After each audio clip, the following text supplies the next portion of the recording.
Tēnā koutou, nau mai, haere mai. Hello everyone, welcome to the Walking the Shadowlands podcast.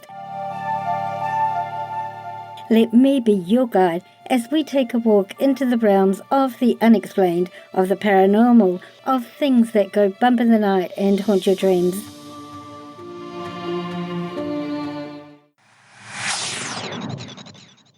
Your hosts?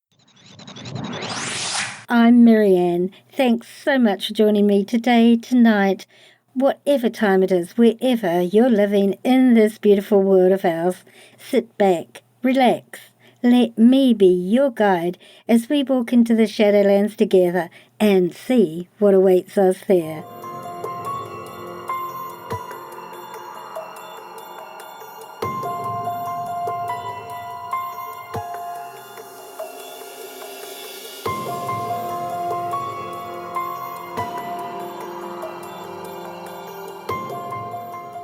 Kia ora, hello to all of you out there listening. Thanks so much for choosing to listen to my Walking the Shadowlands podcast. It's so great to have you join me today. If this is your first time listening, a special welcome, and we're glad you chose to join us. Can you imagine what life must have been like back in the early 60s in America for an interracial couple? The extreme pressures that this relationship must have faced in an era when much of America was still segregated. I personally can't begin to even imagine what sort of day-to-day stresses this must have created for any interracial couple back then.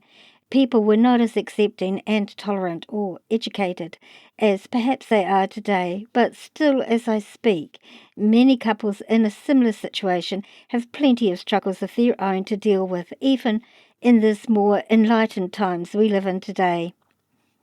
Then, as if that were not stressful enough, this couple find themselves in a situation that must have been completely traumatizing and most definitely not as accepted or even acknowledged as it is today. So this couple had two massively stressful hurdles that they had to deal with in their lives, both through situations that they really had no control over, subjecting them both to the most extreme ridicule and public judgment imaginable through no fault of their own. And this at a time when the US government was ramping up its process of ensuring that anyone who witnessed any sort of UFO activity and spoke out was immediately ridiculed, dismissed, and treated as though they were mentally ill. They encouraged this dismissive attitude deliberately and until just recently maintained that stance. Unofficially, of course. If you're a follower of the UFO phenomenon, then you may have heard of this couple already. They are the first legitimately recorded and very well-researched UFO abduction experiences. I'm referring to Betty and Barney Hill, two incredibly brave and honourable people who experienced such a traumatic event that forever altered their paradigms on what reality is. In this episode, I have the pleasure of talking with a woman who knew them and their story better than any other living person on this planet, their niece, Kathleen Martin. She talks to us all about her experiences with her aunt and uncle and how the family dealt with helping to support them through all of this. But the question in all of this currently is, are you willing to walk with me into this part of the Shadowlands and see what awaits us there? Then let's begin.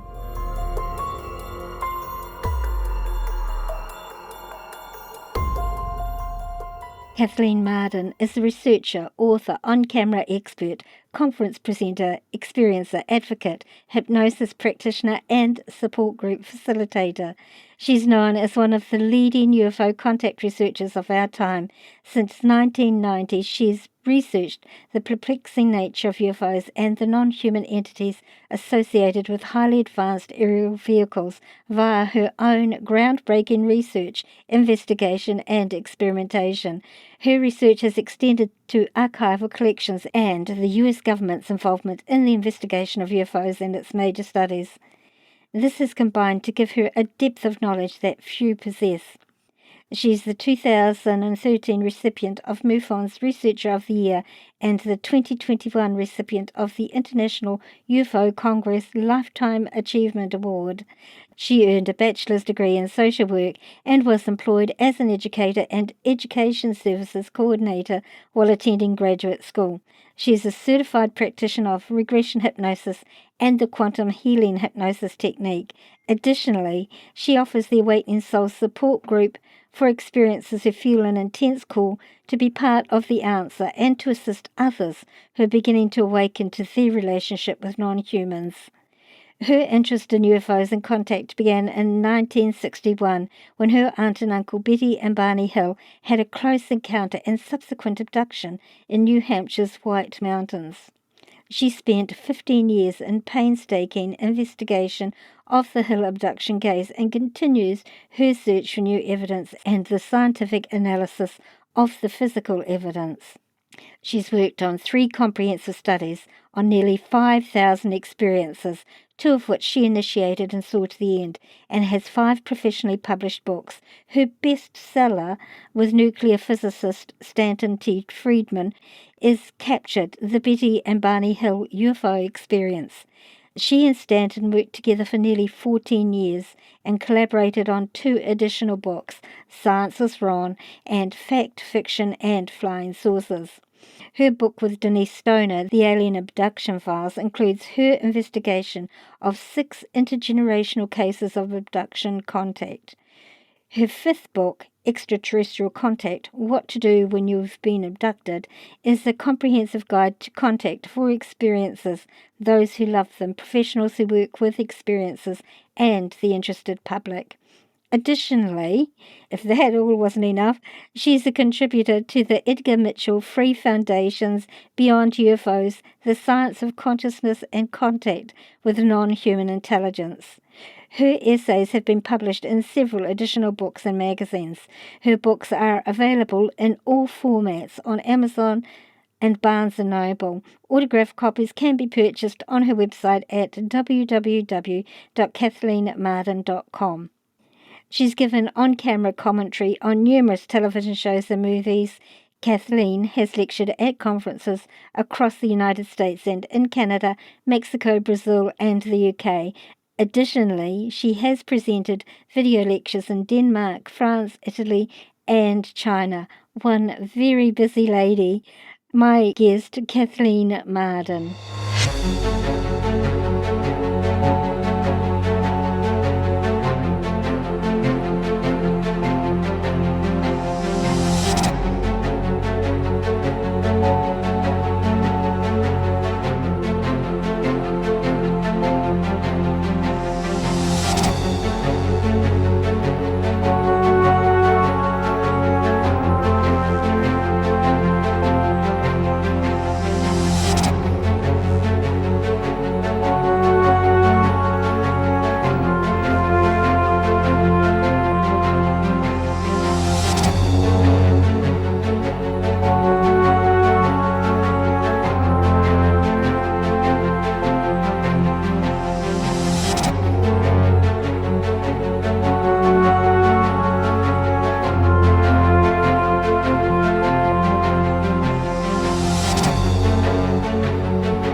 Kathleen, thank you very much for joining us today. My pleasure. I've been really looking forward to talking with you since I first came across you. Now, you come with a very interesting background, and the work that you do today also is very interesting. As I read at the beginning before I introduced you, in your biography, it says that you are an investigator, a UFO investigator for contactees and abductees. You do archives for the US government cover-ups of the UFO files. You're a lecturer. You're an author. You're a very busy lady, I have no doubt. I'm extraordinarily busy. In fact, I just recently stepped down from my 10-year position at the Mutual UFO Network as the Director of Experiencer Research. Wow. I started out with 3 people on the team. We built it to 50 people Wow. who speak with experiencers on a day-to-day basis to just give them support, because I have found personally that what counts most is just to have a compassionate, caring listener who is not going to laugh at you, not going to ask you what you were drinking or smoking or anything else. They are there to listen and to give you support. So I had to step down from that just because of time constraints. I have a very busy calendar this year, and I've been working on a 2-hour documentary that's going to air in September. So I'm pretty excited about that. It required a lot of time.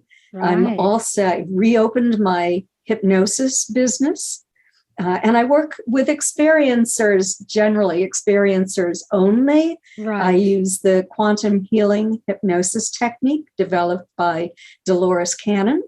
So it's a very gentle technique. And when people come to see me, it's they spend the entire day. We begin at 9 a.m. and we generally finish around 4 or 5 o'clock at night. I've already interviewed them via Zoom. Wow. Prior to the face-to-face meeting, that we don't spend all of that time with hypnosis. No, we spend 3-4 hours just getting to know one another so that they feel comfortable, and I feel comfortable with them. It gives me an idea of what I want to ask them about, and that sort of thing. And then I spend a couple of hours in hypnosis with them. Then we contact their higher self and have questions answered. And we can also contact the superconscious in order to request healing for that individual as we work and move through their chakras. And the superconscious tells me when it has finished with a certain section of the body. So that's really important that you take that time for experiencers who are traumatized anyway. It would make them feel a lot more secure and comfortable opening up and allowing themselves to go into hypnosis with you. Absolutely. That's so important. And, although I'm an investigator, I learned quite a long time ago that you cannot be a cop. You cannot interrogate people. You cannot treat people openly skeptically.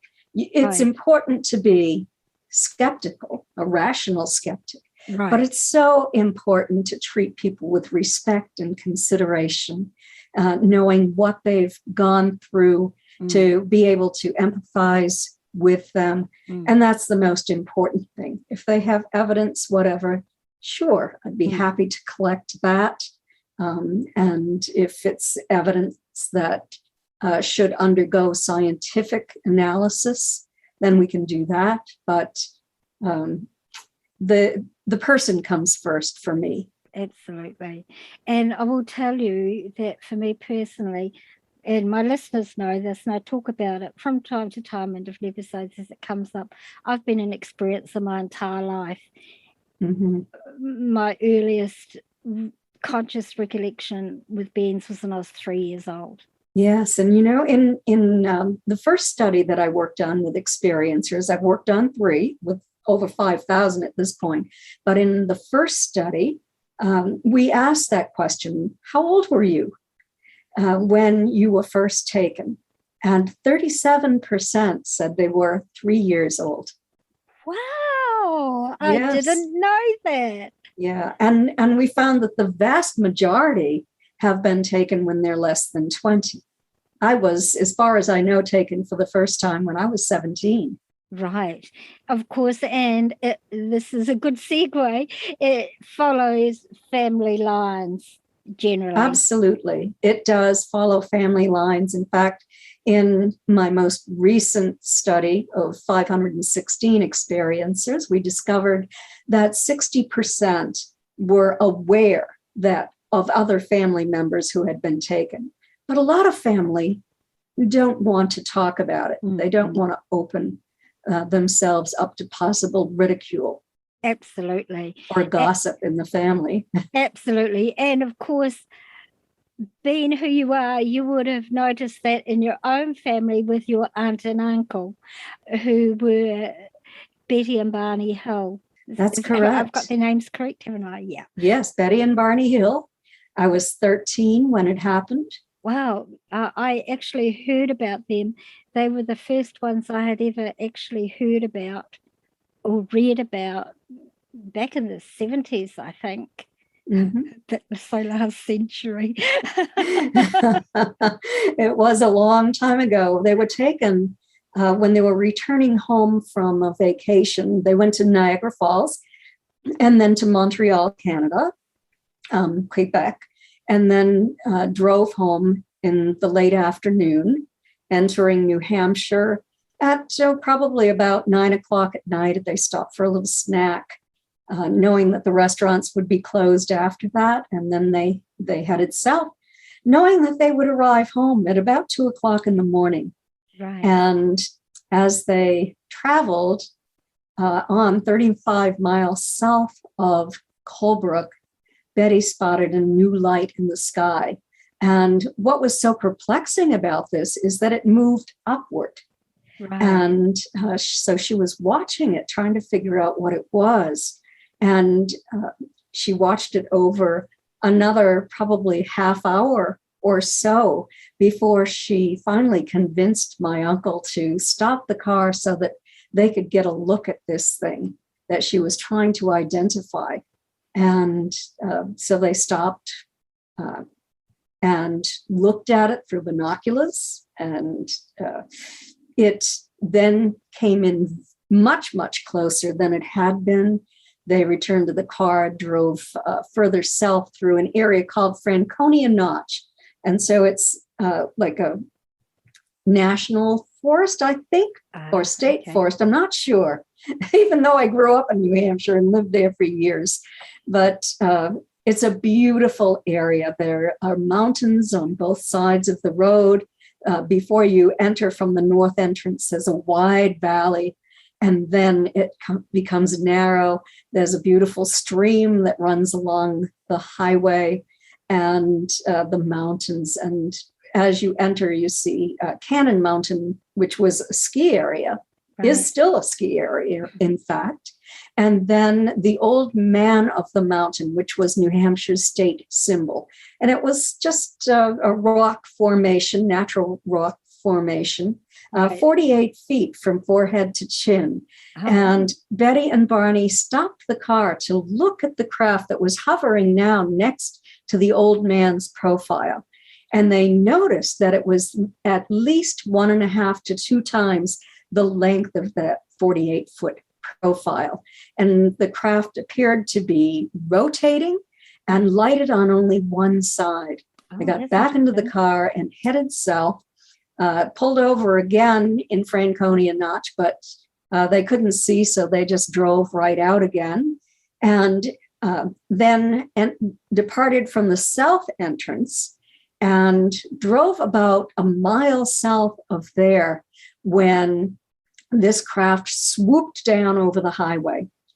And Barney had to stop the car in the middle of the road.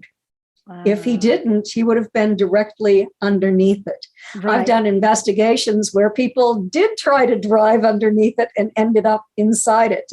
Yeah. So there was a little bit of a delay before Betty and Barney were taken into the craft. But Barney was a confirmed skeptic. He didn't believe this was possible. He didn't believe people who said that they had had this happen to them. Mm. And so he grabbed the binoculars, got out of the car, he was looking up at this craft. He stepped back for a better view. And when he did, the craft moved across the highway and hovered over an adjacent field. It was now only about 100 feet in the air. Wow.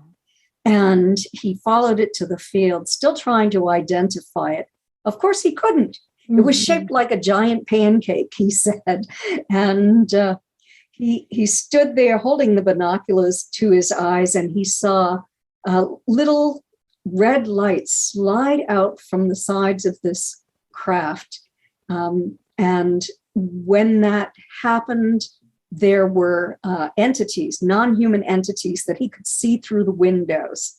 All but one moved to what appeared to be a panel. Their arms went up, and he could now see them from the tops of their heads down to their knees. Oh, wow. And when that happened, something started to drop down out of the bottom of the craft. He didn't know what it was. Something was dropping down out of the bottom of the craft. He thought that he was going to be captured, like he said, a bug in a net.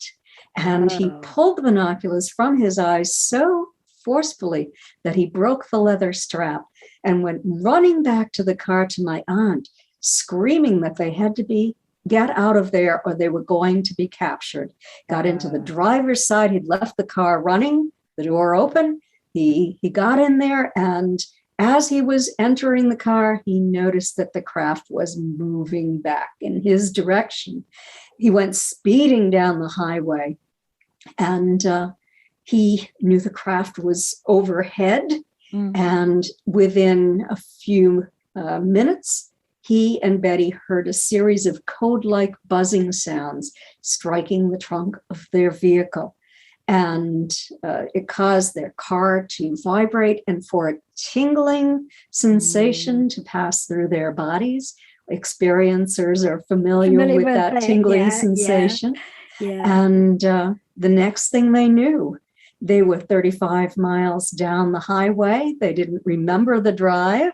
They had spotty memories of finding themselves on a dirt road with tall trees all around, of observing what appeared to be a fiery orb sitting on the ground, and of a roadblock. But they couldn't remember precisely where that occurred. They drove on home, and when they arrived, they discovered that it wasn't 2:00, their expected arrival time. It was after 5:00 in the morning. Wow, so they lost 3 hours. Betty's dress was torn in several places. Barney's best dress shoes were so deeply scraped that he had to buy new shoes. Their watches had stopped running and never ran again. And there were shiny spots on the trunk of their car that hadn't been there the day before. And the physicist who lived next door to me advised Betty if she had a compass, she should take it out to the trunk of the car and see how the compass needle reacted. Now, for some reason, she thought that it was to measure radiation. It was to measure a magnetic field. Was there a powerful magnetic field around the trunk of the car? And in Australia or New Zealand, do you call it a trunk, or do you call it the boot? You call it the boot. Yeah. Okay. Yeah. So, and we know that up at the front of the car, there's a battery. So that's going to affect the compass. But it didn't. Betty placed that compass over those new spots she had found. They hadn't been there the day before. And the needle whirled, indicating a magnetic field around the car. We've seen that so many times with people who have been abducted by craft that, I guess, lifted the cars into the air. So that's what happened. Barney had a great deal of difficulty with what had happened to him. And Betty, he said to Betty, don't ever tell anyone about this. We just have to forget about this. No good could ever come of it. But Betty was curious. She wanted to know what this was all about. So she took the first book she'd ever read about UFOs out of the Portsmouth Public Library. They lived in Portsmouth, New Hampshire. Right. And in it, there was an address. And she sat down with Barney. She was the typist. She wrote a letter to Major Donald Kehoe, who was the head of the National Investigations Committee on Aerial Phenomena. They'd already made a report to Pease Air Force Base. They had been told by my father's friend that Pease Air Force Base was collecting reports on UFO sightings. Right. So they made a report there. They made a report to NICAP. And then a NICAP investigator went to their home and investigated their case. Interviewed them separately and together for a period of 6 hours. Whoa. Long time. Yeah. And so I was privy to all of this information. Growing up, we were a close family. Betty and Barney came to Kingston, New Hampshire, where I lived, across the street from my grandparents, Betty's parents, at least once a week, sometimes twice a week. And so we followed this all through. Betty had a series of dreams just before she woke up in the morning, where she remembered a great deal of what had happened. Those are kind of the same theta state that you are in under hypnosis. Right. So you can remember things that have happened to you, especially if you have some anxiety that needs to be worked through. Right. And she apparently did. But Barney was the one who continued to want to forget about this. Betty wouldn't let him due to her curiosity. Right. And he ended up actually developing bleeding ulcers, high blood pressure. He was hospitalized because of the bleeding ulcers. He had to take a 3-month leave of absence from his job. And this is when his medical doctor referred him to Dr. Benjamin Simon, who had become famous for the work that he did with men returning from the front during World War II. Right. And they were treated by Dr. Simon and other psychiatrists at the Mason General Hospital in Long Island, New York. He developed a special technique using deep trance hypnosis, and sometimes he had to use as an adjunct therapy fentanyl, sodium pentothal. Sorry, and so he used this deep trance hypnosis to get to the crux of the matter on why these soldiers were returning with physiological problems that were psychogenically induced. And so he was the perfect person for Barney to see, given Barney's situation with the life-threatening bleeding ulcers. Yes. And so Barney saw him. Betty went too, and she said that she would like to be hypnotized. She wanted to know if her dreams gave any indication of what really happened that night. So Dr. Simon agreed to take them separately and to reinstate the amnesia at the end of each session so they couldn't remember what they had told him. So he could compare their statements. Right. That's actually clever thinking. Can I, before you continue, can I ask, what age were they when this happened? Barney was 39 and Betty was 41. Right. Yeah. I think that there's a good possibility that they were taken prior to that time, but didn't remember it. I would say so. Yeah, that doesn't seem to me like that would be the first encounter for sure. Yeah. And Yes. did I read correctly that Betty had an amniocentesis test? Yes, on the craft, years before we were using it in hospitals here. Yes. There's no way she would have known about that, as far as I know. Yeah. She wasn't a medical researcher. Yeah, I remember that specifically.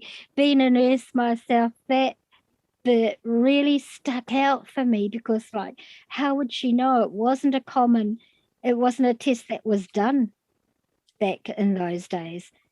And Betty was on the craft, and the examiner produced this very large needle and connected to a tube. And she said, what are you going to do with that? And of course, this was telepathic communication. Yes. And he said to her, he or she said to her, it's only a simple kind of a pregnancy test. And she said, well, that's no pregnancy test here. Don't do it. It will hurt. And he did it anyway, causing excruciating pain. But the leader, the one she called the leader, who was the escort, we as experiencers know we see that individual time and time again through our lifetime and are familiar with them and generally like them. And he took her pain away. So she began to trust him.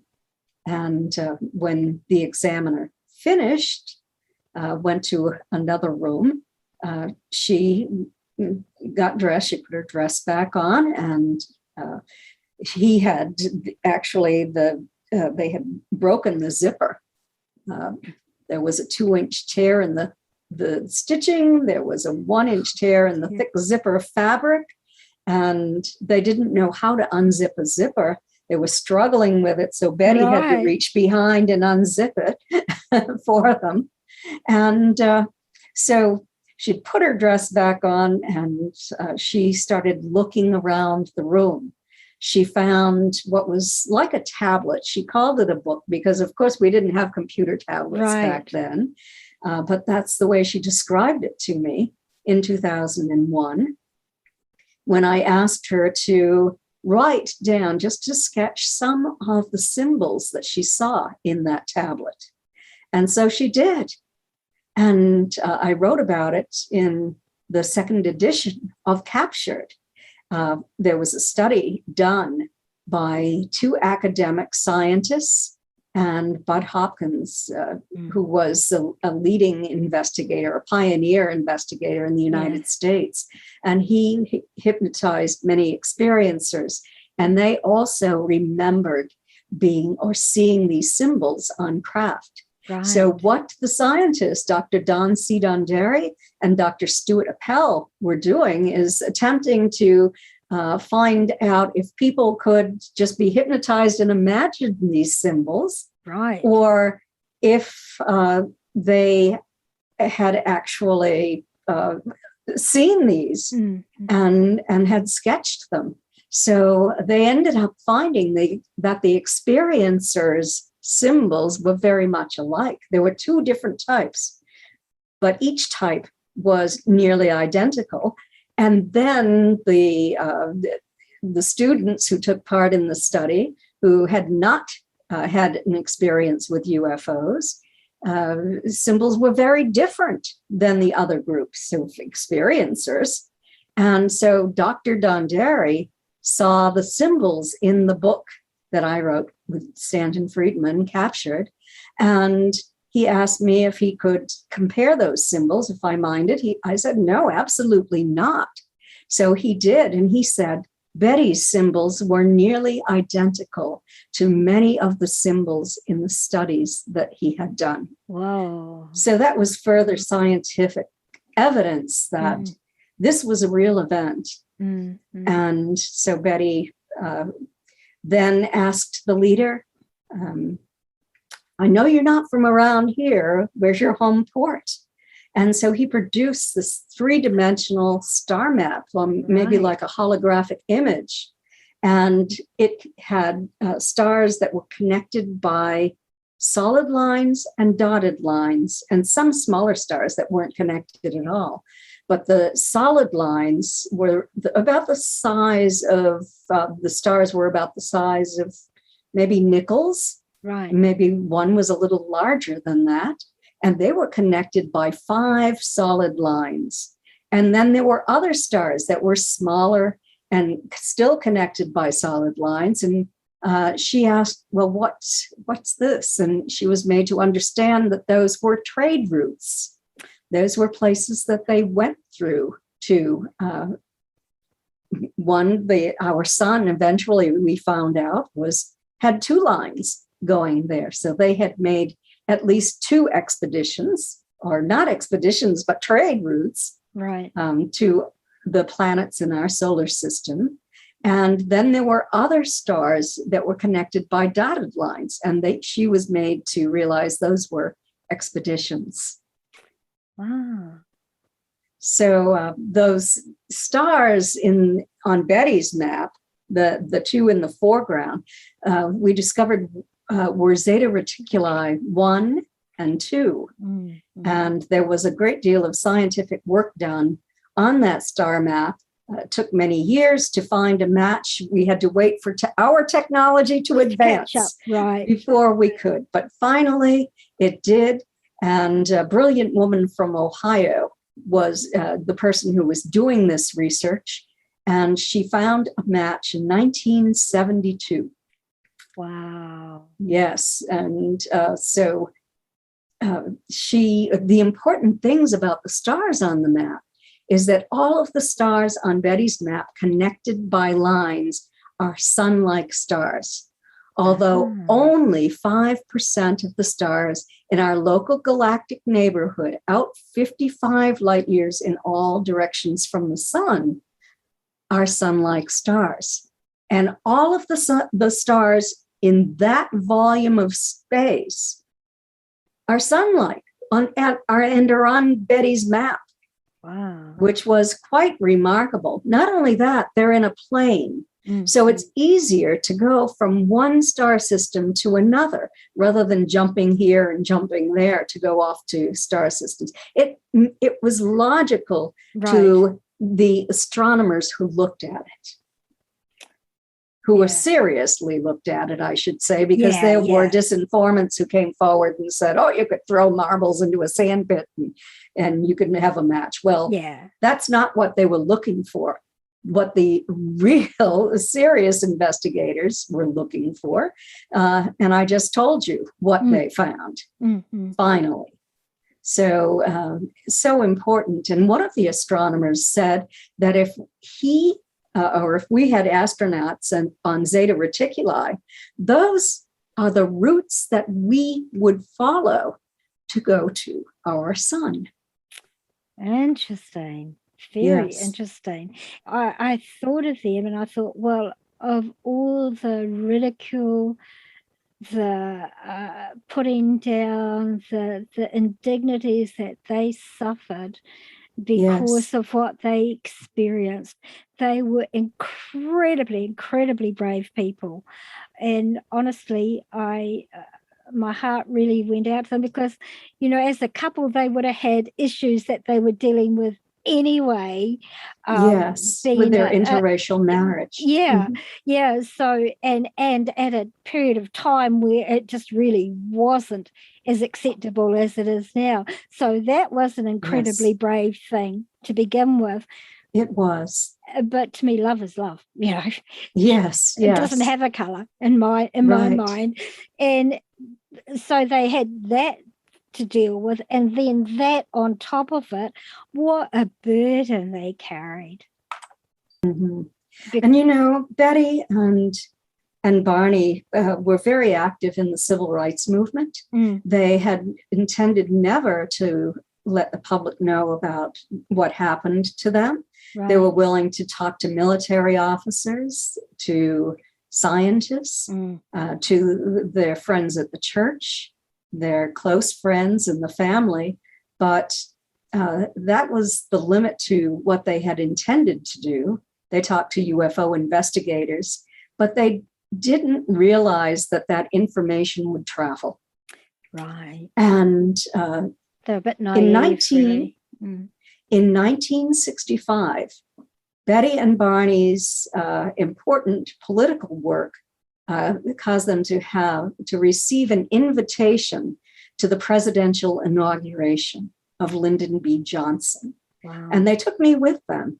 So, yes, that was quite an experience. Yeah. That was one of the good things that happened in 1965. Also, Barney received an award from Sergeant Shriver, who was the head of the poverty program for the United States government. And Betty and Barney had helped to set up the Rockingham County Community Action Program with funds from the Office of Economic Opportunity. And Barney received an award because he was the director of the first board of directors of that organization. He had also set up for the Archdiocese of Manchester, New Hampshire, a literacy program, because in those days you had to pass a literacy test in order to vote. So he and my aunt were working on voter rights. Wow. And then he was appointed to the U.S. Commission on Civil Rights as a state of New Hampshire advisory board member. So he had all of these wonderful things happening. He was a very high status in the state of New Hampshire politically. And then in October of that year, a Boston newspaper ran their story without the 5 days in a row. 5 days. And it was just so shocking to Betty and Barney, and especially for Barney, who was doing all of these great things, thought of very highly, except for by the bigots. But, so, and then all of a sudden, injected into this is, there are a couple of kooks. This is a couple who thinks that they've been talking to aliens from another planet. It just was so devastating, especially to Barney. He was the one who cared more about what people thought of him. For Betty, she didn't really care. But for Barney, it was devastating. Yeah, because he worked so hard to get, and in that era, to achieve what he did as a man of color was a real feat. Yes, it because was. They just weren't given the opportunities like they have these days. Absolutely. So it was difficult to see what Barney especially went through when these articles were published in the newspaper. But he was a very strong man, and he agreed. We had a family meeting, in fact, to figure out what to do next. And we talked about denying it. They couldn't deny it, of course. And so they decided to go public for the first time about their close encounter, not about the abduction itself. Right. And so they went public with that. And they were introduced by the public information officer from Pease Air Force Base, who told the people it was a packed audience on 2 levels of the building. Others were standing outside in the sleet with loudspeakers trying to hear what was being said. And he told everyone there had been many UFO reports that they had received. And so he introduced Betty and Barney. And in the audience was John Fuller, who was sort of a mainstream writer. Right. And he approached them and said to them that he would like to write the book. Wow. And so it took many months of negotiating before everyone could reach an agreement. Betty, Barney, John Fuller, and Dr. Simon. Betty and Barney would only be involved in it if Dr. Simon was as well. So it took many months, but they focused pretty much on the hypnosis and not the scientific end of it, really. And John Fuller, being a mainstream writer, was being controlled by the publisher. That you have to spice this up. You have to embellish the story, or it's not going to be a book. And so he ended up having to change it. I don't blame him for that, but it did cause a lot of misunderstanding about what really did happen to the Hills. Yeah. And I only discovered all of that when I was doing my research and investigation and comparing the hypnosis audio tapes with what John Fuller had written in his book. I found out so much had been left out or rewritten in proper English, I suppose, whereas Betty and Barney were not always using proper English. Right. And probably it would have been better if he had used their exact words rather than. But he wouldn't have had a book. Yeah. That's it, isn't it? Yeah. So that's essentially what happened. Betty and Barney then were in touch with the original investigators of their case. They had stayed in touch over the years with the one from NICAP, but then there were two scientists from NICAP who had interviewed them in November of 1961 that they got in touch with again. And these were scientists, and they had asked Betty and Barney, if they learned any more, please get in touch. And so the two scientists, Robert Homan and C.D. Jackson, heard from Betty again about what had happened during their hypnosis. They had the opportunity to listen to the audio tapes from the hypnosis, and they talked Betty and Barney to participate in a series of contact experiments. We think of them as CE5 experiments today. Right. They were calling them psychophysics experiments. And anyone who did those things back in that time frame when it was known about was considered to be a real kook. So it was kept confidential until I wrote about it in Captured.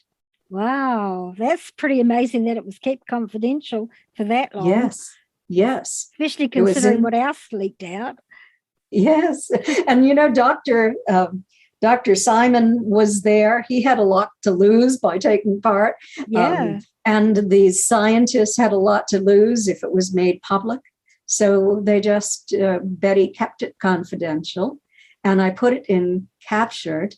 And she would be given sort of text that she had to try to send messages to these non-humans that she had interacted with, and to try to ask them to come into a certain location and show their craft. And sometimes she was successful, other times she wasn't. But she found that she had to work on it for at least 2 weeks or more before they would come in. Wow. And one of those locations was on my grandparents' farm. Go to the home of Florence and Raymond Barrett, my parents, in Kingston, New Hampshire, and land, and you will be invited into the house. My grandmother was kidding when she said that, of course. Yeah. But one night a craft did come in.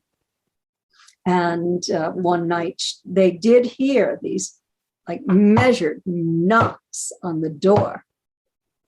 And wow. So my grandparents were terrified when that happened.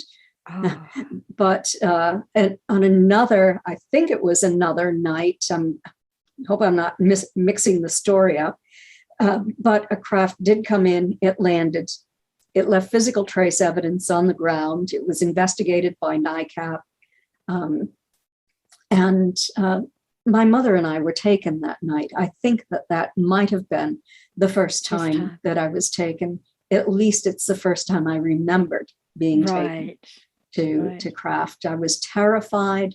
I remembered being on a table. I could not remember who was standing around me. Mm-hmm. And I kept trying to say to myself, my mother must have wanted me to have some kind of surgery. The doctor found something wrong with me. And so they came to my house in the middle of the night and did this surgery on me.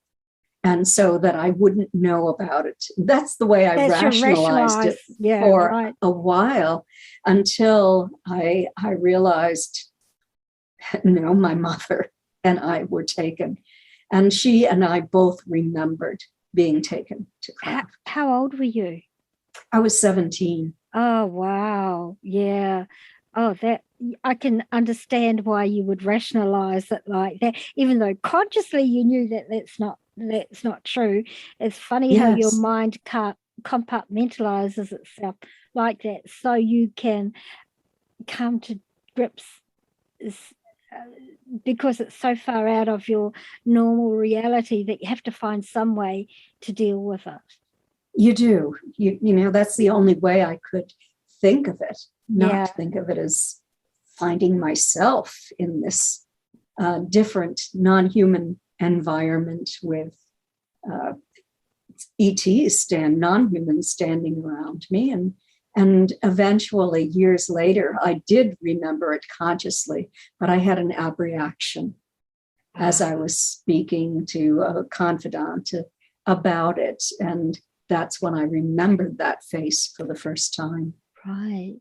And what did it look like? Was it, what sort of being was it? They were kind of a variety of grays, just like Betty and Barney interacted with. I have a sketch, I think, of that maybe in my latest book, but they were sort of a light grayish color, maybe a little tones of blue, and they had larger eyes than humans. Sometimes they had eye shields, sometimes they didn't. Completely hairless. They were wearing black uniforms. They had like just a tiny slit for a mouth that was low. It was below our mouth, low on the chin. Right. Is what I remembered. Tiny nose, little upturned nostrils, no external ear flaps. You know, I don't even know how many fingers they had, but I think they had 4 in all. I thought about that for years too, just trying to remember those hands. Were 5 fingers of 4, but I think that there were 4. Right. 3 fingers and an opposable thumb, I think. Oh, wow. But I could be wrong. That's pretty detailed recollection, though, for all that, Kathleen. You know, that's... And I went through hypnosis, and that's, wow. Of course you can remember it then. Right, yeah. And I was wondering, because, you know, like sometimes, like they said to me, in one experience I had when I was about 5 or 6, they said, you won't remember this now. You have to forget it now, but you will remember it later when you need to know. And I did. Yes. How old were you when you remembered? In my 30s. Yeah. In your 30s. Uh-huh. Yeah.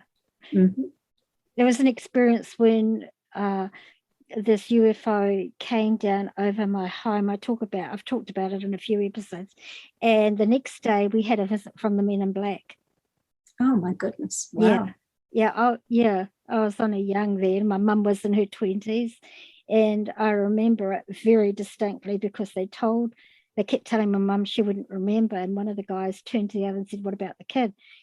And they said, oh, she's too young. She won't remember. Well, nobody ever told me what I could or could not remember and what I could or could not talk about. So I made a point of talking about it whenever I got the opportunity.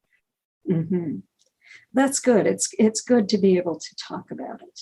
Well, just because they told me I wasn't allowed to, that I wouldn't, you know, and that Mum wasn't allowed to talk about it. No, that wasn't going to happen. When I wanted to talk about it when I was younger, my family said to me, they don't want you to talk about it. Don't tell anyone. Of course, because they would have seen what your aunt and uncle went through and how it affected them. It must have, like you were talking previously about how your uncle had post-traumatic stress disorder from it. Yes. And I guess particularly in that era, when the male was seen as the protector and the head of the family, he had all that social expectations on top of him as well as this. So it was harder for him to deal with it because I guess in some respects he would have felt like he had failed in his role as the head of the family and the protector to protect Betty. Yes. He couldn't protect Betty. Yeah. And I think that bothered him Yes. a great deal. He was a Black man who was being abducted.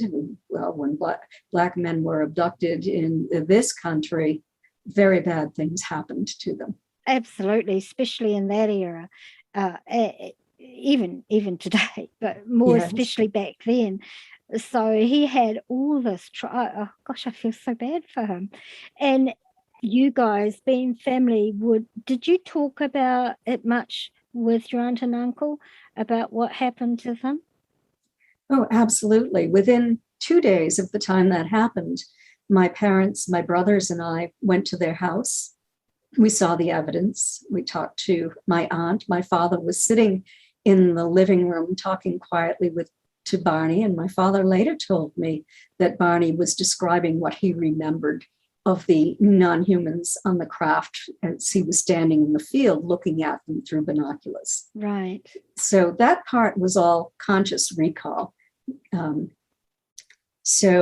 Yes, and then when I decided in 1988, 1990, something like that, to write a book, I was going to write Betty's biography, Right. but it went way beyond her biography because there was just so much information that I wasn't aware of, and no one was really aware of as far as I know.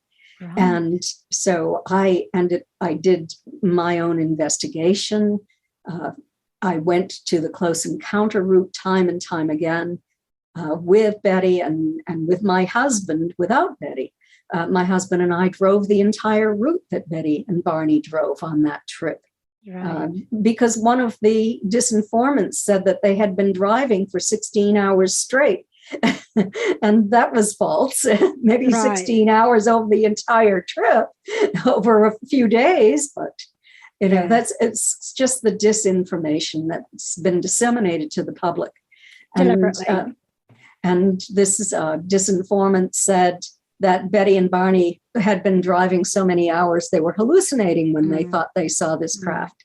And so I wanted to know if my husband and I would be hallucinating in that time frame, since we stayed in the same area where Betty and Barney stayed. We traveled on the old roads, not the super highways we have today, on the roads they drove on in 1961. So we just did everything the way they did. And I can tell you, we were not hallucinating. And we were 20 years older than Betty and Barney when we did that. Right. Than they were. So I investigated this time and time again.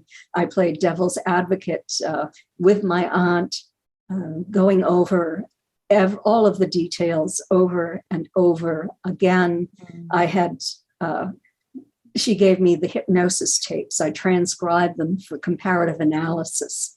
So I have the comparative analysis encaptured, but it's not this boring comparative analysis I did of statement after statement. I wrote it in a very readable way. Right. And it actually proved that this was not a dream. This was not a hallucination. They actually had this experience, and it was borne out by their separate statements that were different than a series of dreams that Betty had in many of the details. So did a tremendous amount of research. I have all of the archival records, the letters to and from investigators and scientists and Dr. Simon and so many others, and put all of that information in the book. Wow, that's a lot of work, but it's a labor of love, eh? It was. I mean, I did 15 years of investigation before that book was finished. Wow, that's pretty, and not only that, you had all the inside information that other people probably didn't have as well. Absolutely. Absolutely. I had everything. Yeah. So I'm sort of like a walking Betty Hill in a sense at this point. And she did appoint me as her spokesperson after from learning all of this information. I took care of her when she was dying from cancer, lived in that house, had some very interesting, maybe ET experiences there a couple of times. It's in the book. And I think I know everything there is to be known about that experience, and a lot about her life as well. Right, I would say so. From both angles, from the research you did and from the family just being around them and growing up around them. To me, your aunt and uncle were probably the bravest people, and they really allowed other experiences to come forward because of that. To me, I'm getting emotional, this is ridiculous, but to me, they were real heroes. I agree. They were real heroes in my eyes, and their experience is the first credible recorded experience. Yes. Verified many decades after the experience by the information that Betty shared on the star systems alone. Yes, yeah, the star systems, and I've continued to, as we have developed scientifically, to ask scientists to do chemical analyses, DNA analyses, the symbol study that's in the new book.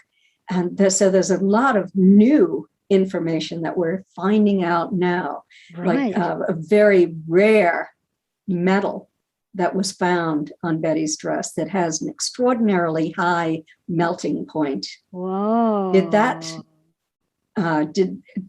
Did Betty pick that up off the floor when her dress dropped to the floor when she was going to be examined? Wow. That's really interesting. You know who might be good for you to contact if you haven't already heard of him? Professor R.V. Loeb. Yes, I haven't. I know who he is, but I haven't contacted him. He would be. I interviewed him last season on Oumuamua. He might be able to give you some astrological perspective because he's a astrophysicist at Harvard. Yes, and I've worked with. I have talked to many astrophysicists as I've in the years that I've gone through my research and investigation with experiencers. But so Claude Swanson is one of them that I spoke with, Dr. Claude Swanson, who is very well known in the United States as an astrophysicist and a theoretical physicist. I don't know why I'm having difficulty with my memory this afternoon, but another astrophysicist who worked at Harvard, at the Harvard MIT Smithsonian Astrophysics Laboratory. Rudy Shield is his name. Dr. Rudy Shield. He worked with Susie Hansen. I was just going to say, I know. Yes. Susie's a friend of mine. I recognize that name, right? Yes. So I spoke with him. I wanted to know, is it even scientifically possible for ETs to pass through a solid surface and to pass humans through solid surfaces? And what they told me was, absolutely, it is possible. And we have done it on a small scale in a laboratory using neutrinos. I mean, we have a long way to go as humans, but it's possible because I was told and I'm not a physicist, I took one high school physics class, but what they told me is that the atom is 99.9% empty space. Absolutely. And all you have to do is align the frequency and the phase, and atoms can interpenetrate. So all it takes is the technology to be able to, and the know-how to be able to do that. And eventually we'll probably be able to do that if we heed the ET's advice and save our planet. Quantum physics, amazing stuff. Yes. Amazing yes, it is. stuff. Oh, I love quantum physics. It's really, really interesting. that, like I often say to people, well, that chair you're sitting on isn't actually a solid object. It's just a mass of atoms, but it appears solid. Yes. So everything has a vibrational frequency. Everything is in motion. Mm-hmm. Interesting, isn't it? Mm-hmm. It is. So the end of your aunt's life, did Barney died before Betty did he? Unfortunately, Barney died in February of 1969 from a massive cerebral hemorrhage. He was only 46 years old. Oh, that's young. Yes. I wonder if that may have been brought on perhaps through the stress, raising the blood pressure and stuff like that. I suspect that it did, but he was also in a percussion accident during World War II. In fact, he had like shrapnel scars and on his chest, and he lost his teeth as a result of that too. Wow. And so that might have weakened the veins in his head. Oh, absolutely could have, or the shrapnel could have wanted, because they didn't always get the shrapnel out. Oftentimes they left it in, and it can travel. Yes. Oh, that's tragic. Poor Betty. And she lived for quite a long time after his passing. Yes, she did. She died in 2004 at age 85. That's a good life. Mm-hmm. It was. How hard for her, though. And that meant that she had to go through most of that by herself. Yes, and she never remarried. But she and Barney had a very special relationship. They were like two peas in a pod, in a sense. They weren't the same people, but they were so close and loved one another so much that it was so difficult to lose Barney. Yeah, for all of you, but I can understand how it was for Betty. That's really hard. And the interest in them never has ever really died down to this day. That's correct. They were incredible people. The first scientifically investigated case, and credible case with a lot of evidence as well. So it was an extraordinary experience. Yeah, extraordinary. We're reaching a time, I think, where there are major things that are threatening our planet. They've been giving this information to us as far back as 1954 that I've found in my investigations. Absolutely. The problem with our failure to take care of our planet's environment. And I really think that probably these COVID infections that are coming and becoming worse rather than not as virulent as they morph. I'm trying to think of the word for it. That mutate. As they mutate. Yes, thank you. It's okay. So as they mutate, they're becoming worse, it appears, than the original. But I think that there has been a negative collective consciousness in this world for some time, particularly in the United States over the past four or more years, probably 8 years.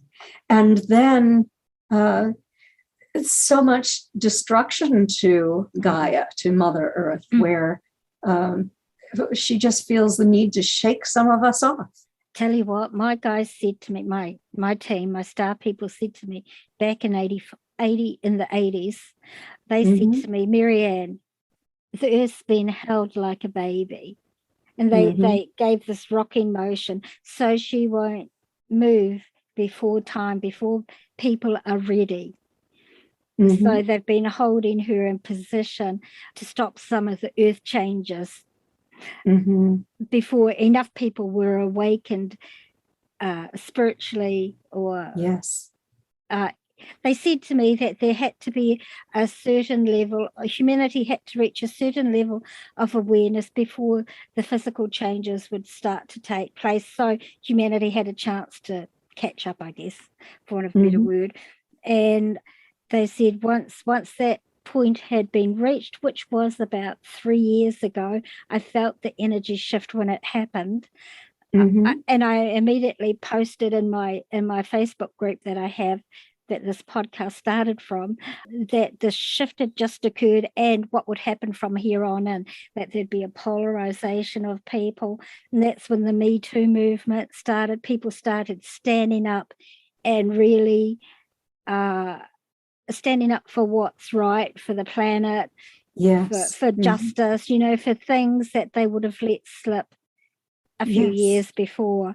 And this is what my people told me, like they've been training me my entire, like you probably, like when I started being taken up, I have recollections of being in classroom-like settings, in learning situations with children my own age, around my own age. As I grew up, they were always around about my age, and they were teaching me things and preparing me. And part of what I'm doing now is what they were preparing me for, and that's educating people in different ways. That's one of the reasons I started the podcast, was to at least get people questioning what they regard as the norm. Yes, absolutely. It's so important. And I had a little difficulty with that initially because my background is in science. I, as a social scientist, and I worked with nuclear physicist Stanton Friedman for 14 years. Oh, wow. We wrote 3 books together.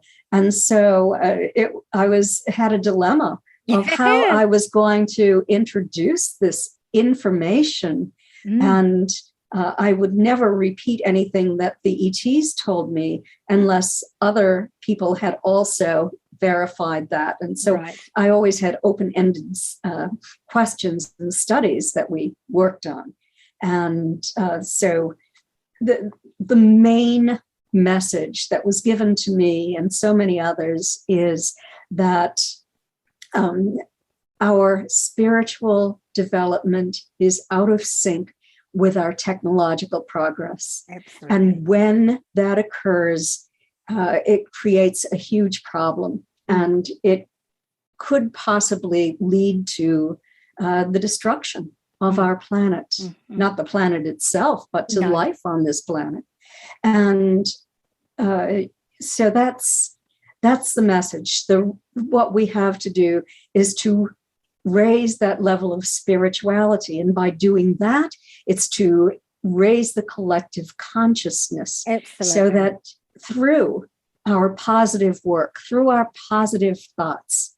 I was reading a Native American chief's message to humanity last night on Facebook, in fact. And what he was saying is, when these unhappy things happen, don't plunge into depression. Don't focus on that. Rejoice. He said, dance, sing, play music, because we need to keep that. He didn't say collective consciousness, but that's what I'm calling it. Yeah. We need to keep that high. Absolutely. If we don't, we won't be able to save this planet. Yeah. And that's the message that our star people have been those of us who are experiencers, not so much the contactees, because it's a bit different. I'm sure you've noticed the difference. Oh, absolutely. Yeah, but for experiencers, that's the message that they've taught us from the time they would take us, is you have to look after this planet. People have to raise their awareness. I came in 56. 56 was when I was born. So I came not long after they started with the atomic testing. Yes. And the atomic testing has created huge problems for them. They worked with a Navy admiral, the ETs, and he was actually a rear admiral from the state of Maine, and the Canada's director of, He was the head of radio technology. And he was also the head of their UFO study. Right. And I was very lucky to acquire their correspondence files from Admiral Knoll's granddaughter. Wow. I was looking for that because my Aunt Betty Hill knew Admiral Knowles and his wife. And so I was able to acquire those. And it was there was talk of a secret study that was being done by the US government with these ETs. And the information that was given is that when there is the detonation of a thermonuclear weapon, it tears into the dimensions. Absolutely. Yeah. And it creates big problems for all of the dimensions, not just Earth. They were here, they said, reconstructing our magnetic lines, fault lines is what they called it, in order to help this planet back then. But they have to help themselves, and it's such a concern to them. Our behavior is a concern to everyone else out there. Right. And I can actually validate that magnetic line work, because some of the work my star people had me do initially in my 30s was they sent me to specific sites in New Zealand to reactivate the energies there, or they would channel in an energy through me. I would feel it come in and go through me into the ground, and it was to align something. I'm feeling that energy right now. Yeah. Yes, through my head.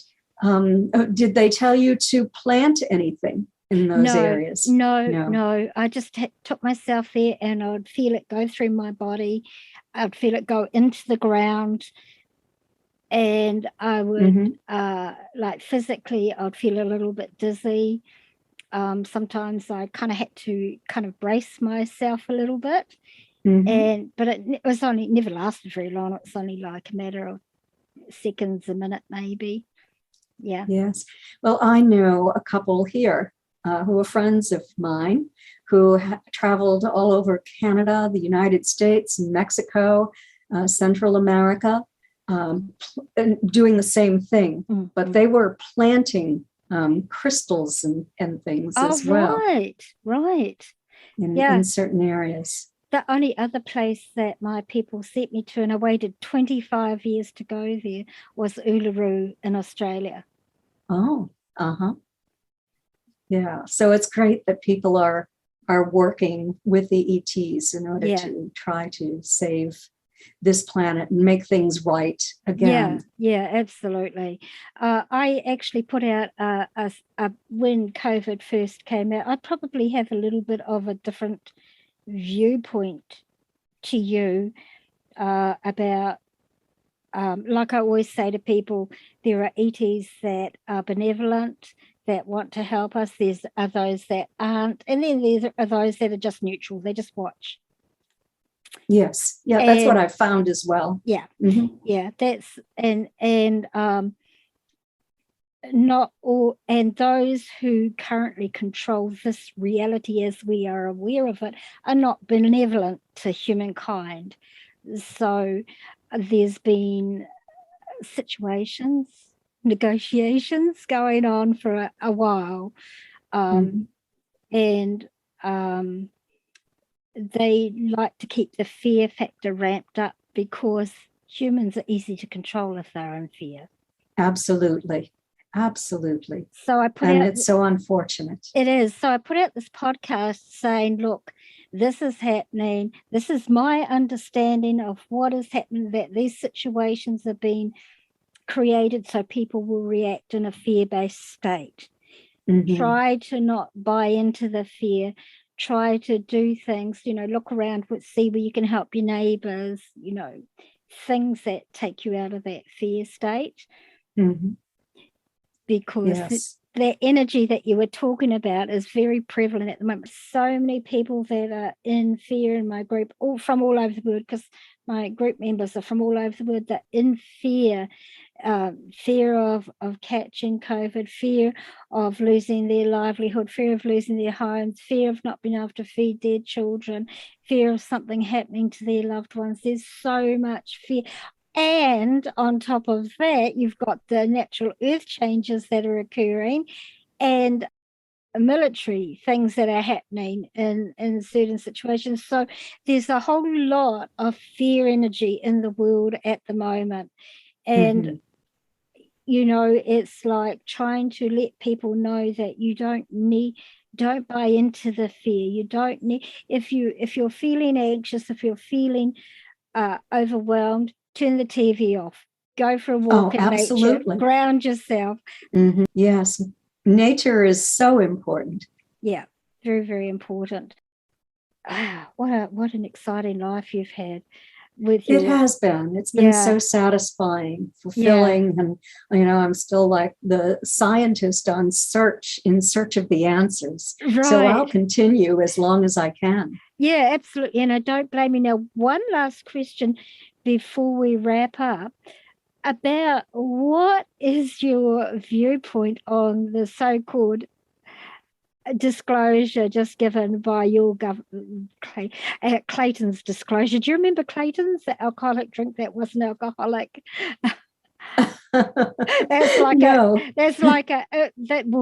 Maybe it might have been a Kiwi thing. They brought this alcoholic drink out in the 70s that tasted alcoholic, but it had no alcohol in it. So it really had no content, and that's why this to me was a Clayton's report. Okay, I think they called it O'Doul's over here in the United States. But yes, it was. I didn't expect a lot from the United States government, to tell you the truth, because I've, in archival collections and with Stanton Friedman, we studied the history of government involvement in the investigation of UFOs, the findings, their decision to cover up their findings, and those who were involved in the cover-up, what they did to case after case of innocent people who had these experiences with compelling evidence. And so I never anticipated a lot of disclosure, but, we got a little bit. But what really bothered me is working up to this disclosure over the past maybe 7 or 8 years.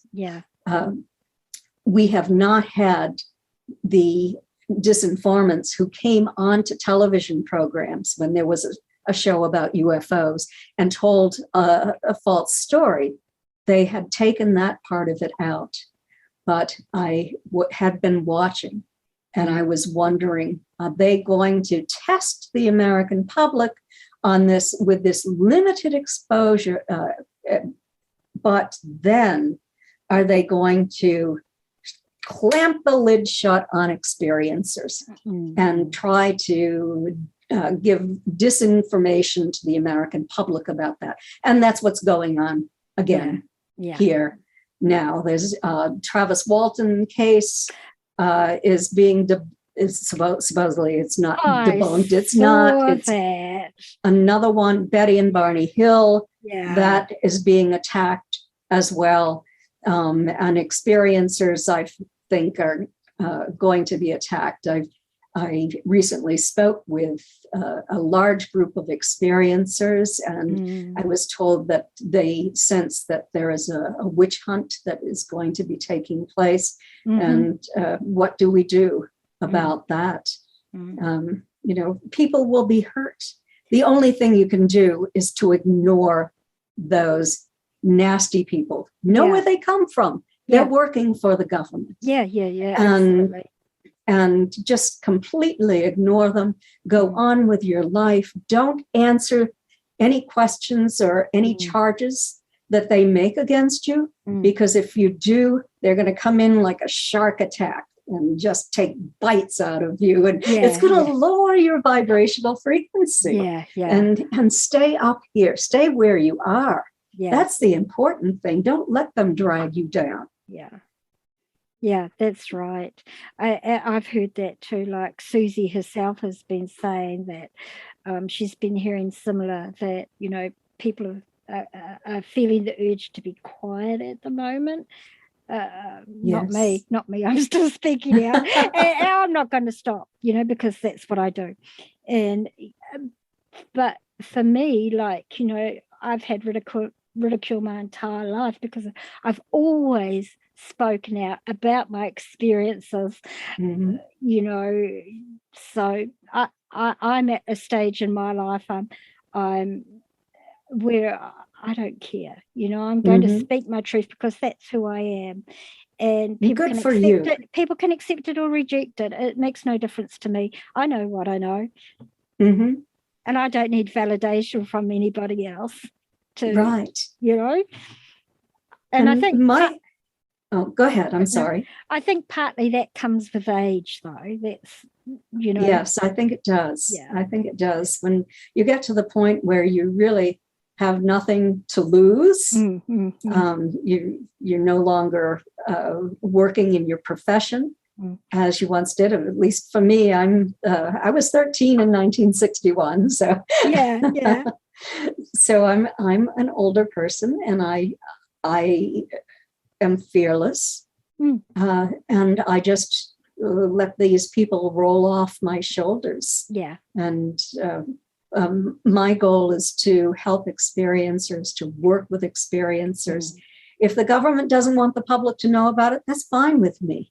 My focus is on experiencers. Absolutely. But my people said to me back in the 80s that the governments of the world had been given a limited amount of time in which to disclose information to everybody. Otherwise, the choice would be taken out of their hands. Well, what the ETs said to us through Kevin Briggs is that they had gone around to the heads of state all over the world and to the major business leaders, and they were not interested in having visible exposure and disclosure. So they said, then they went to the people themselves. And they say that when we have reached a certain level where more than 50% of the world knows about this, knows that it's real, then everything will be good. Everything will be fine. The disclosure will come from us. Yes. Yeah, it's going to come from experiencers. Yeah. And they're showing themselves more and more. Yeah, absolutely. Yes. Absolutely. It's exciting. Actually, it's a very exciting time that we live in. Despite everything else that's going on, the storm that's raging around us, we're living in very exciting times because humanity is reaching the stage where it's not going to be an isolated planet by itself. It's going to be part of the greater intergalactic community. Yes. And that's a huge step forward for the people of Earth. Huge step forward, and it's exciting. So, Kathleen, where do you go from here? What have you got in the works? You've got your video that you're doing, that you mentioned. Yes, I had been working on a 2-hour documentary that's going to air in the U.S. in September. Also writing another book, and this time about my life and my experiences and my mentors and my journey to understanding. Oh, exciting. And so I'm working on that. I am trying to work using hypnosis with experiencers, quantum healing hypnosis, but pretty limited. We had some free time before the variant really hit the United States, and it's highly prevalent here now. The hospitals are filling up, and so I have to be more cautious. Yes. But I'm just very busy working with experiencers. I have Zoom meetings, consultations where experiencers can ask me anything. You just have to go to my website at Kathleen-Martin, MARDEN.com. And it's only $30 US. I don't charge much. That's but it very reasonable. Yeah. Yes. So I offer that.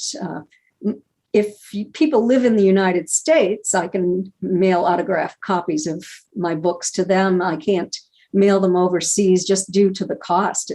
But my books are available. Yes, all the online bookstores, sellers, they're there. So you can order them in many different formats.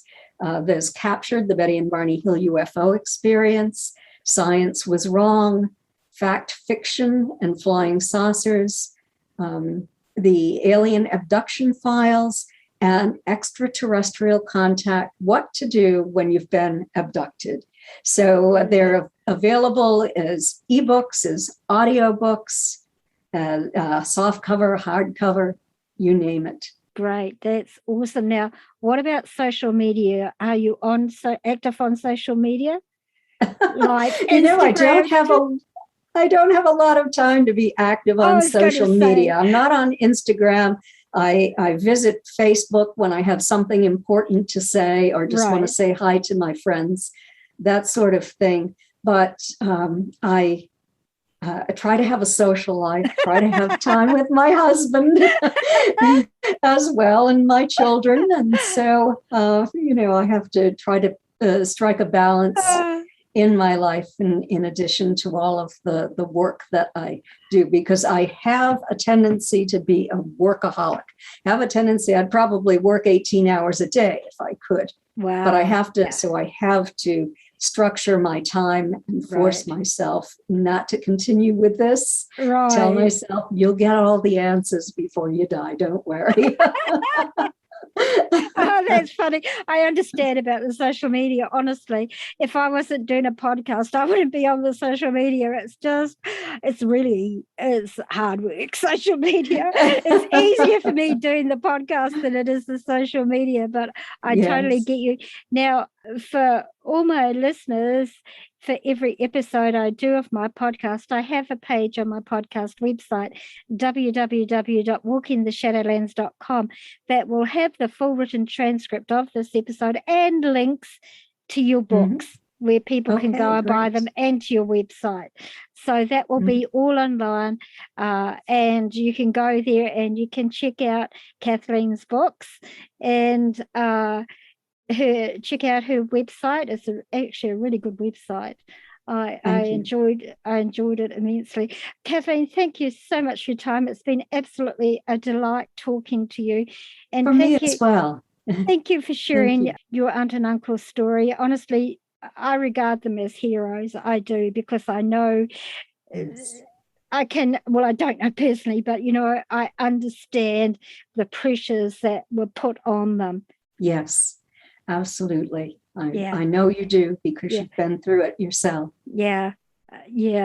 But they had double pressures, with their interracial marriage and that. So for them, it was a huge burden. They were wayfarers for the rest of us. Yeah. They were very brave.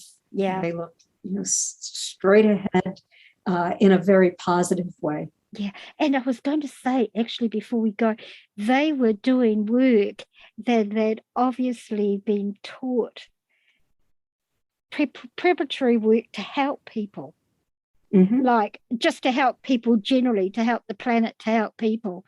That's what they were doing. They were humanitarians. Yeah. We experiencers perceive our world as differently than the general population. Yes, we do. Because of the position we have. We know that we are different, that we have a different perspective when we've interacted with non-humans from other planets or other dimensions. Yeah, you do. You have a totally different perspective. Like I was actually speaking with my children the other day, and I was saying, well, look, you have your perspective on this pandemic, what's going on, and I have a different perspective because I can see the greater picture. Yes. And I guess that gives us, what's the word? I guess it helps us to deal with things. It does. On a different level. Yeah. Yes. Anyway. I agree. But anyway, Kathleen, thank you so much for your time. It's been really awesome talking to you. Oh, my pleasure.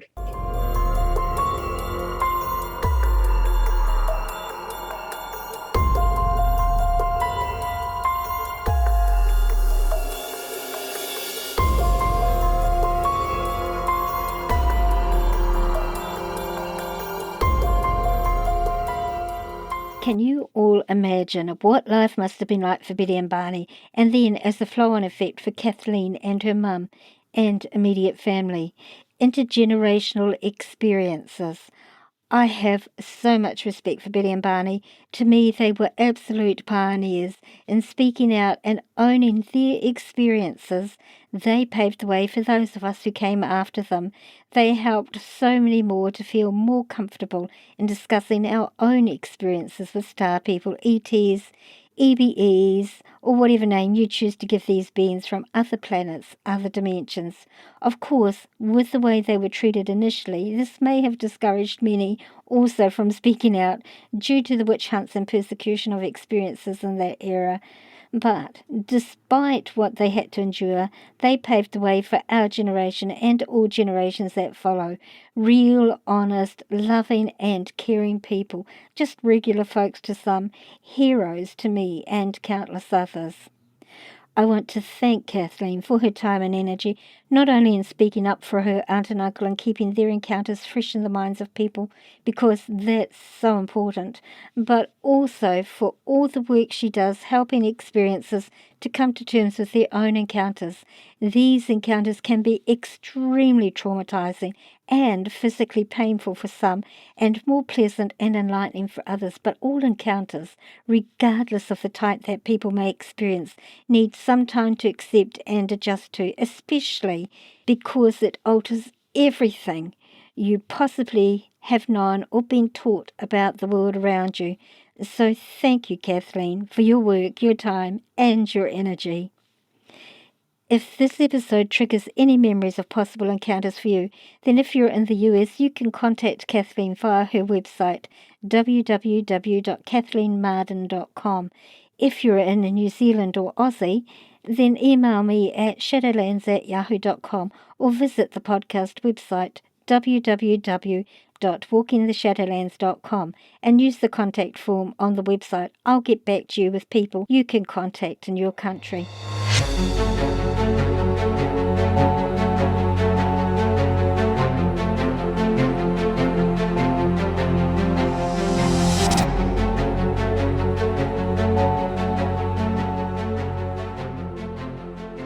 Today's bumper music was called The Alien by Alex Under the Sky.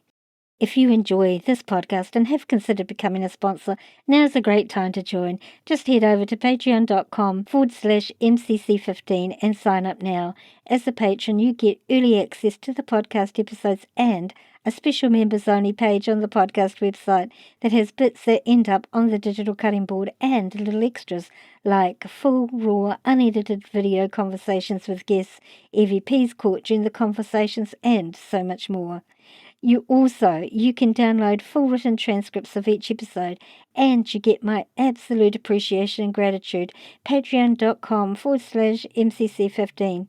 For just the cost of a cup of coffee a month, you can help financially support the running costs of this podcast. So you don't miss out on an episode, make sure you subscribe on your favorite podcasting platform. This podcast is available on all free podcasting platforms, including iHeartRadio and Pandora as well. Also, if you have Alexa, simply say these 4 words, "Open Walking the Shadowlands," and Alexa will play our latest episode for you. Check out our Facebook page, Walking the Shadowlands, our Instagram feed of the same name, and our Twitter feed at Shadowlands10, TikTok under walking_the_Shadowlands. Like and follow for teasers of our upcoming episodes. If you don't have a smartphone, then you can listen to the episodes from the podcast website, www.walkingtheshadowlands.com. For those hearing impaired, there's a full written transcript of each episode on the website, so you don't miss out at all. Tell your friends, tell your family, tell your workmates about our show. Encourage them to listen and to subscribe also. The more, the merrier.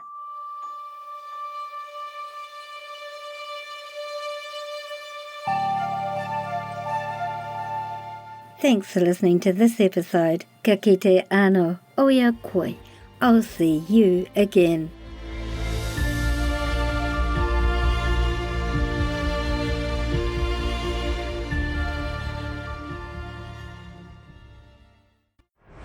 Thanks for listening.